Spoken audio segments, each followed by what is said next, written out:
10th class Punjabi ਦਾ ਇੱਕ lesson ਹੈ ਜਿਹੜਾ ਡਾਕਟਰ ਦਵਿੰਦਰ ਬੀਬੀਪੁਰੀਆ ਜੀ ਦਾ ਲਿਖਿਆ ਹੋਇਆ ਇੱਕ ਪੋਇਮ ਆ। ਬਹੁਤ बढ़िया ਤੇ ਪਿਆਰੀ ਪੋਇਮ ਆ। ਕੁੱਖ ਵਿੱਚ ਜੰਮਣ ਤੋਂ ਪਹਿਲਾਂ ਇੱਕ ਨੰਨੀ ਜੀ ਬੱਚੀ ਆਪਣੀ ਮਾਂ ਨੂੰ ਕੀ ਫਰਿयाद ਕਰਦੇ हैं, आओ इसी ਦਾ वर्णन है। ना कोई खेड खिडौना मंगा, पालने विच ना सोना मंगा। हाय ना कोई खेड खिडौना मंगा, पालने विच ना सोना मंगा। इको मंग मेरी पूरी कर दे, इको मंग मेरी पूरी कर दे, मिन्नता कर कर हारी मां। नहीं मंगदी मैं लोरी तेथों, हाय नहीं मंगदी मैं लोरी तेथों। जन्म तां दे इक वारी मां, जन्म तां दे इक वारी मां।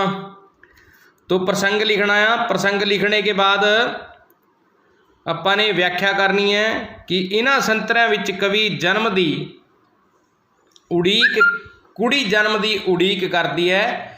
कुड़ी राही कवि क्या खवांदा है अपनी माँ तो। कुड़ी कहती है कि मैनू बहुते खेड खिडौणिਆਂ की जरूरत नहीं है, बस ना मैं कोई पालने विच सोना मंगती है, मेरी तो इको मिन्नत है मेरी माँ, मैं तो सिर्फ जन्म लेना चाहती हाँ। दूसरा संतरा, लाडो कह के सद लवी, हाय लाडो कह के सद लवी, भावें गोदी विच बिठावी ना, एने नाल ही ठंड पै जाऊ, एने नाल ही ठंड पै जाऊ, भावें छाती नाल लगावी ना, नाल वियाज दे मोड़ देवांगी, हाय नाल वियाज दे मोड़ देवांगी।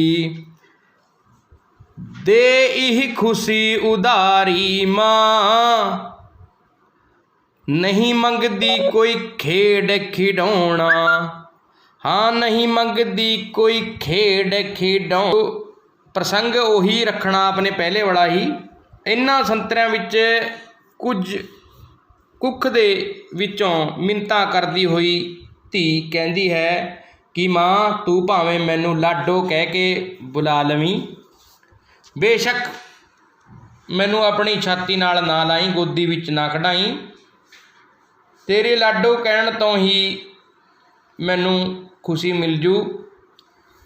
और माँ ये तेरी खुशी मैं तैनू एक दिन नाल वियाज दे मोड़ांगी।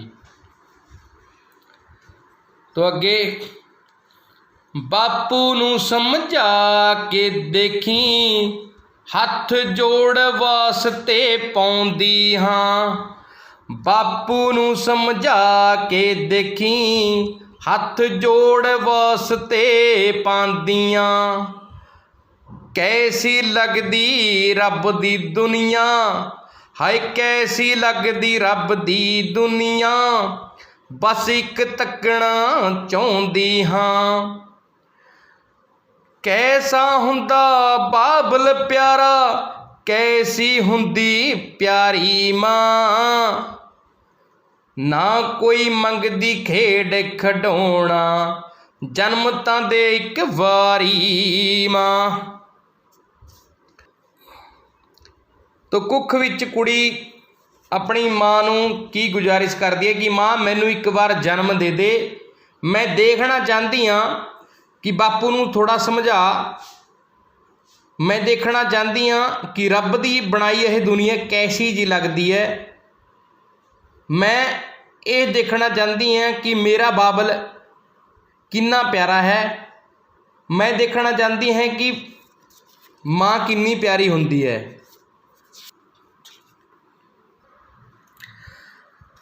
किन्नी छेती सोच लिया तूं, किन्नी छेती सोच लिया तूं, ਧੀ ਨੂੰ ਕਿਵੇਂ ਵਿਆਵਾਂਗੀ, ਈ ਨਹੀਂ ਸੋਚਿਆ ਵੀਰ ਮੇਰੇ ਨੂੰ ਰੱਖੜੀ ਕਿੰਜ ਬਣਾਵਾਂਗੀ। ਪਲ ਵਿੱਚ ਪੱਤਾ ਪੱਤਾ ਹੋ ਜੂ ਫੁੱਲਾਂ ਦੀ ਫੁੱਲਵਾੜੀ ਮਾਂ, ਨਹੀਂ ਮੰਗਦੀ ਕੋਈ ਖੇਡ ਖਿਡੌਣਾ ਜਨਮ ਤਾਂ ਦੇ ਇੱਕ ਵਾਰੀ ਮਾਂ।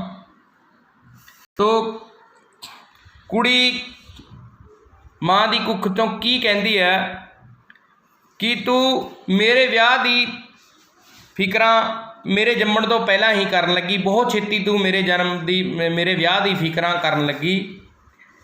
ਤੂੰ ਇਹ ਨਹੀਂ ਸੋਚਿਆ ਕਿ ਜੇ ਮੈਂ ਨਾ ਪੈਦਾ ਹੋਈ ਤਾਂ ਮੇਰੇ ਵੀਰ ਨੂੰ ਰੱਖੜੀ ਕੌਣ ਬੰਨੂਗਾ। ਤੂੰ ਇੱਕ ਵਾਰ ਮੈਨੂੰ ਜਨਮ ਤਾਂ ਦੇ, ਮੈਂ ਤੇਰੇ ਬਗੀਚੇ ਦੀ ਜਿਹੜੀ ਫੁਲਵਾੜੀ ਆ ਉਸ ਨੂੰ ਮਹਿਕਾ ਦਾਂਗੀ, ਉਸ ਨੂੰ ਪੱਤਾ ਪੱਤਾ ਕਰ ਦੇਂਗੀ। बाबल मैं नहीं चर्चा कर, बाबल मैं नहीं खर्चा कर दी, हाय बाबल मैं नहीं खर्चा कर दी, खर्चे तो क्यों डरदा ए, कन्या दान करन वालिया क्यों कन्या हत्या करदा ए। किसे सहेली तो मंग मंग के, किसे सहेली तो मंग मंग के पढ़ लूँ किताबां उधारी मां, नहीं मंगदी कोई खेड खिडौना जन्म तां दे एक वारी मां। इन्हां संतरियां विच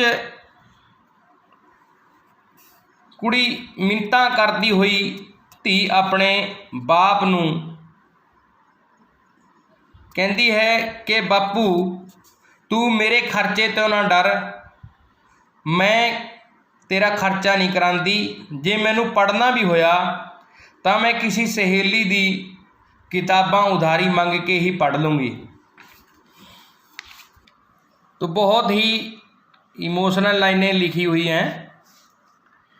कहंदे बाबल रब वर्गा ते, कहंदे बाबल रब वर्गा ते मावा छावा हुंदियां ने, फिर क्यों धीयां कतल करन दियां, हाय फिर क्यों धीयां कतल करन दियां रोज सलावां हुंदियां ने।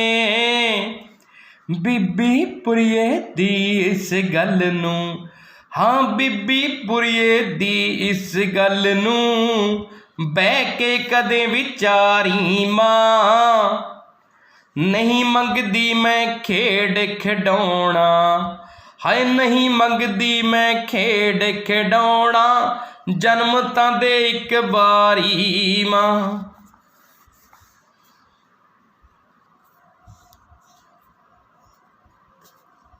ते इस आखिरी अंतरे विच कवि डॉक्टर दविंदर बीबीपुरीआ जी कहते ने कि पिता जी नूं बाबल नूं रब दा रूप कहा जाता है, जैसे पिता परमात्मा के समान होता है, और माँ को ठंडी छां, मावां ठंडियां छावां हुंदियां ने, माँ नूं छां वर्गी कहा है क्योंकि माँ का सुभाव बड़ा ठंडा होंदा है।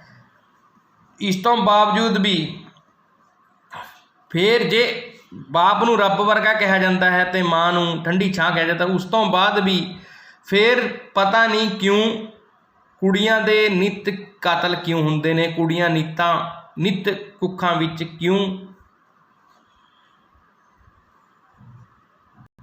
नित कतल हुंदियां ने। बस यही सानू सोच ते विचार करन दी जरूरत है।